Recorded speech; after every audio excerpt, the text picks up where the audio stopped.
ആ മഹാമനുഷ്യന് വേണമെങ്കിൽ ഒരു നോക്ക് കണ്ടോളൂ. ചിരിക്കരുതേ.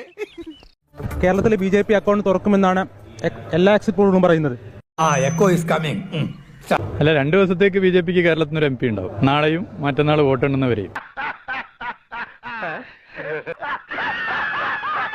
ഇപ്പൊ കഴിഞ്ഞ നിയമസഭാ തെരഞ്ഞെടുപ്പിലെ എക്സിറ്റ് പോൾ വെച്ചാണെങ്കിൽ സഖാവ് MM മണിയും ഞാനും ഒക്കെ പരാജയപ്പെടുന്നതാണ് ആ എക്സിറ്റ് പോള്. ഞങ്ങൾക്ക് 2 പേർക്കും ഞങ്ങൾ പ്രതിദാനം ചെയ്യുന്ന നിയമസഭാ മണ്ഡലത്തിലെ സർവകാല റെക്കോർഡ് ഭൂരിപക്ഷമാണ് ജനങ്ങൾ നൽകിയത്. സത്യമാണെങ്കിലും എനിക്ക് അംഗീകരിച്ചു കൊടുക്കാൻ പറ്റുമോ? ഈ മുഹമ്മദ് റിയാസ് കോഴിക്കോട് CPM-നും കമ്മ്യൂണിസ്റ്റ് പ്രസ്ഥാനത്തിനും അത്ര ശക്തിയുള്ള സ്ഥലമാണ്. അവിടെ മത്സരിച്ചിട്ട് തോറ്റുപോയ ആളാണ്. അതൊക്കെ ഗോപാലകൃഷ്ണൻ ഒരു നമ്പറല്ലേ?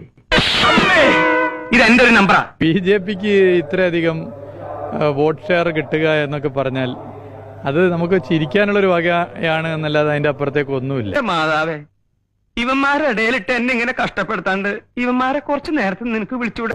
കേരളത്തിലെ മഹാഭൂരിപക്ഷ സീറ്റുകളിലും ഇടതുപക്ഷ ജനാധിപത്യ മുന്നണിയുടെ സ്ഥാനാർത്ഥികൾ വിജയിക്കും.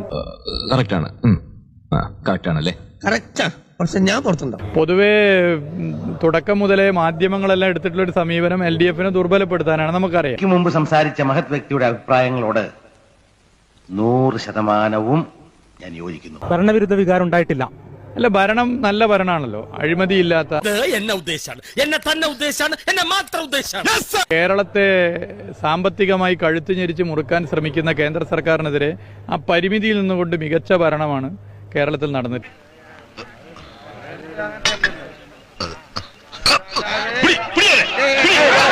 അത് തുടരും. കേരളത്തിലെ ഇടതുപക്ഷ ജനാധിപത്യ മുന്നണിയുടെ സർക്കാരിനോടൊപ്പമാണ് ജനങ്ങൾ. വിഷമിക്കാതിരിക്കും. ഇതിലും വലുത് ഏതാണ്ട് വരായിരുന്നു. ഇങ്ങനെ തീർന്നു